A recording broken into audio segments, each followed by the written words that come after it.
Hello ನನ್ನ ಕುಟುಂಬದವರೇ, ಎಲ್ಲರಿಗೂ ನಮಸ್ಕಾರ. ಇವತ್ತಿನ ರೆಸಿಪಿ ಹಾಲು ಚಪಾತಿ ಮಾಡಾಕತ್ತೀನಿ.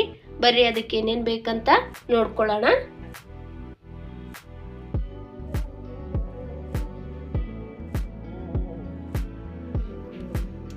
ಆಲೂಗಡ್ಡಿ ನಾನು 3 ಬೇಯಿಸಿ ಇಟ್ಕೊಂಡೇನ್ರಿ. ಆಲೂಗಡ್ಡಿ, ಜೀರಿಗೆ, ಚಿಲ್ಲಿ ಫ್ಲೇಕ್ಸ್, ಅಜ್ವಾಯಿನ, ಕೊತ್ತಂಬರಿ, ಮತ್ತೆ ಒಂದು ಕಪ್ಪಿನಷ್ಟು ಮೈದಾ ತೊಗೊಂಡೇನ್ರಿ. ಬರ್ರಿ ಈಗ ಮೊದಲೇನು ಮಾಡ್ಕೊಳ್ಳೋಣ ಅಂತ ನೋಡ್ಕೊಳ್ಳೋಣ. ನಾವು ಮೊದಲಿಗೆ ಆಲೂಗಡ್ಡಿನ ತುರ್ಕೊಳ್ಳೋಣ್ರಿ.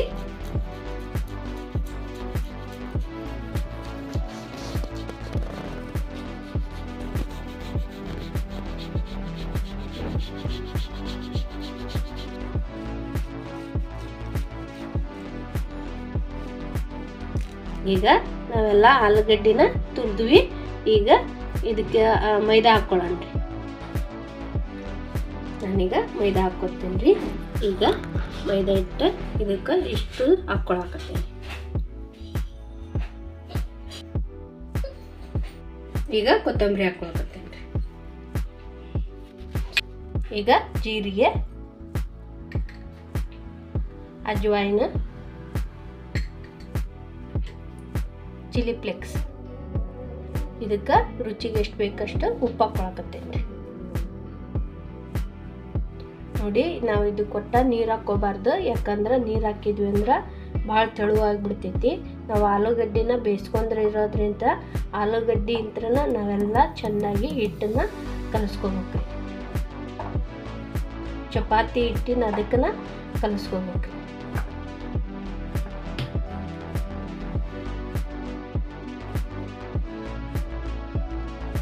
ನೋಡಿ, ಈ ರೀತಿ ಮೈದಾ ಎಲ್ಲ ಚೆನ್ನಾಗಿ ನಾವು ಮಿಕ್ಸ್ ಮಾಡಿಕೊಂಡು ಗಟ್ಟಿಯಾಗಿ ಕಲಿಸ್ಕೊಬೇಕ್ರಿ.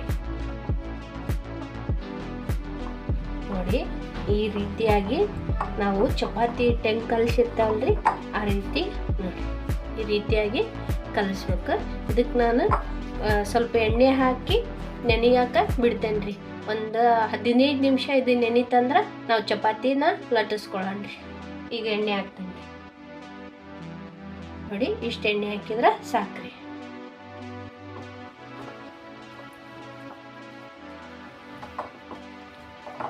ಇದನ್ನ ಚೆಂದಾಗಿ ಕಲಿಸಿ ನೋಡಿ.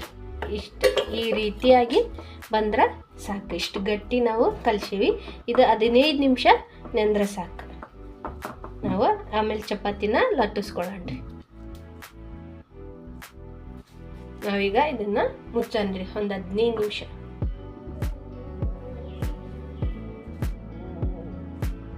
ನೋಡಿ, ಈಗ 15 ನಿಮಿಷ ಇದನ್ನ ಹಿಟ್ಟನ್ನ ನೆನೆಯಕ್ಕೆ ಇಟ್ಟಿದ್ವಲ್ಲ.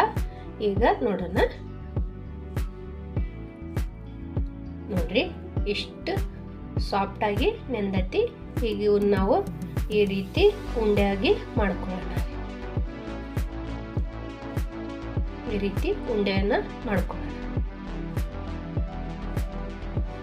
ನೋಡಿ, ನಾನು ಇದು ಚಪಾತಿನ ಲಟ್ಸಕ್ಕ ಹೋಳಿಗೆ ಶೀಟ್ ತಗೊಂಡೀನಿ. ಈ ರೀತಿ ಇದ್ರ ಮೇಲೆ ನಾವು ಬೇರೆ ಯಾವ ಹಿಟ್ಟನ್ನು ಹಾಕ್ಕೋಬಾರ್ದ್ರಿ. ಮೈದಾ ಹಿಟ್ಟನ್ನ ಹಾಕ್ಕೊಂಡು ನಾವು ಚಪಾತಿನ ಲಟ್ಟಿಸ್ಕೊಳ್ಳೋಣ.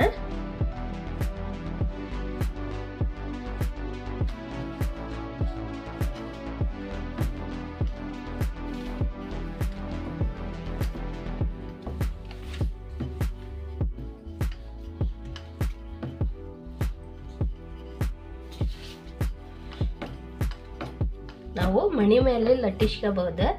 ಭಾಳ ತೆಳು ಬೇಕಂತೇಳಿ ಈ ಥರ ಹೋಳ್ಗೆ ಸಿಟ್ಟಿತ್ತಂದ್ರೆ ಅದ್ರ ಮೇಲೆ ಲಟ್ಟಿಸಿದ್ವಿ ಅಂದ್ರೆ ಭಾಳ ತೆಳುವಾಗಿ ಲಟ್ಟಿಸ್ಬೋದ್ರಿ. ಇದನ್ನು ನೋಡಿ ಎಷ್ಟು ತೆಳುವಾಗಿ ಲಟ್ಟಿಸೇನಂತೇಳಿ.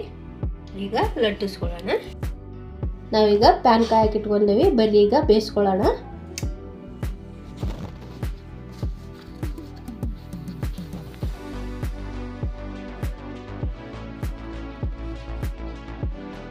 ನೋಡಿ, ಈಗ ನಾನೊಂದು ಫ್ಯಾನ್ನ ಕಾಯಕ್ಕಿಟ್ಟಿದ್ದೆ. ಈಗ ಬೇಯಿಸ್ಕೊಳ್ಳೋಣ.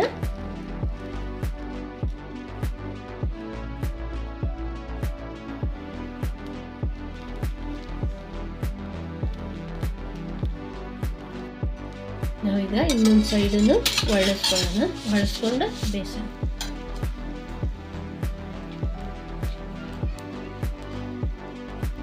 ಈಗ ಇದಕ್ಕೆ ಸ್ವಲ್ಪ ಎಣ್ಣೆನ ಹಾಕ್ಕೊಳ್ಳೋಣ.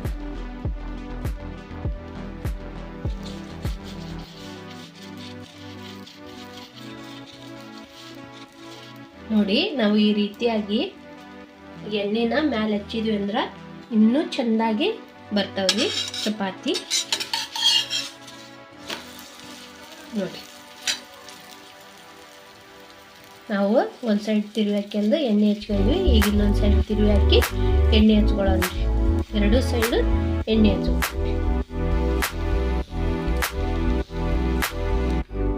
ನೋಡಿ, ನಾವು ಈ ರೀತಿಯಾಗಿ ಚಪಾತಿನ ಆಲೂಗಡ್ಡೆ ಚಪಾತಿನ ಮಾಡಿಕೊಟ್ವಿ ಅಂದ್ರೆ ಮಕ್ಕಳಿಗೆ ಲಂಚ್ ಬಾಕ್ಸಿಗೆ ಕಟ್ಟಿ ಕೊಟ್ವಿ ಅಂದ್ರೂ ಅವರು ಖುಷಿಯಿಂದ ತಿಂದು ಬರ್ತಾರ್ರಿ. ಯಾಕಂದ್ರೆ ಒಂದೇ ರೀತಿ ಚಪಾತಿ ರೊಟ್ಟಿ ತಿನ್ನೋದಕ್ಕಿಂತ ಈ ರೀತಿ ವೆರೈಟಿಯಾಗಿ ಮಾಡ್ಕೊಂಡು ತಿನ್ನೋದು ಭಾಳ ಚಲೋ ರೀ. ಈಗ ಎರಡು ಸೈಡು ಬೇಯಿಸ್ಕೊಂಡ್ವಲ್ಲ, ಈಗ ಇದನ್ನು ತೆಗಿಯತ್ತಿ.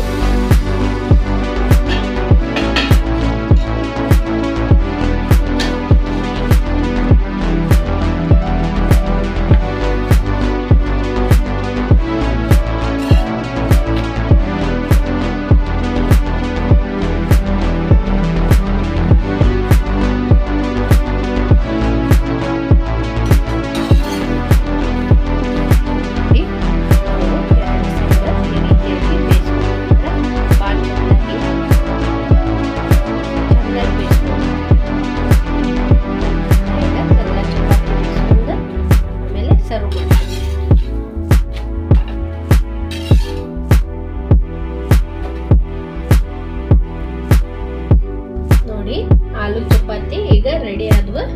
ನಾವೀಗ ಸರ್ವ್ ಮಾಡ್ಕೊಳ್ಳೋಣ. ಎಲ್ಲ ರೆಡಿ ಮಾಡೀನಿಲ್ಲ.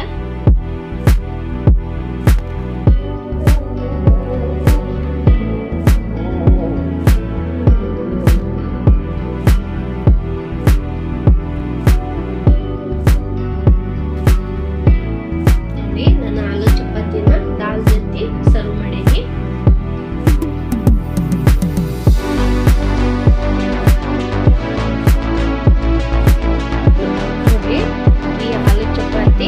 ಎಷ್ಟು ಸಾಫ್ಟ್ ಆಗಿ ಬಂದವು. ರೆಸ್ಟೋರೆಂಟ್ ಒಳಗೆ ನಾವು ಇದನ್ನ ತಂದೂರಿ ರೊಟ್ಟಿ ತಿಂತೀವಲ್ಲ, ಆ ರೀತಿಯಾಗಿ ಬಂದಾವ ನೋಡಿ ಆಲೂ ಚಪಾತಿ. ಮಕ್ಕಳಿಗೆ ಲಂಚ್ ಬಾಕ್ಸಿಗೆ ಕಟ್ಟಾಕಂದ್ರೆ ಭಾಳ ಮಸ್ತ್ ಅದಾವ್ರಿ. ಹುಡುಗರು ಖುಷಿ ಪಟ್ಟು ತಿಂದು ಬರ್ತಾರ. ನೋಡ್ರಿ, ನಾವೀಗ ಟೇಸ್ಟ್ ಮಾಡೋಣ.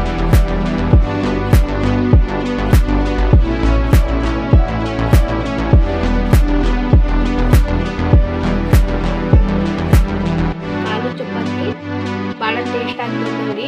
ನೀವು ಒಂದ್ಸಲ ಮನೆಯಲ್ಲಿ ಟ್ರೈ ಮಾಡಿ ಹೆಂಗೆ ಬಂತಂತೇಳಿ ಕಮೆಂಟ್ ಒಳಗೆ ತಿಳಿಸಿ. ಮತ್ತೆ ಒಂದು ಹೊಸ ರೆಸಿಪಿ ಒಂದಿಗೆ ಸಿಗ್ತೇನೆ ರೀ. ಧನ್ಯವಾದಗಳು.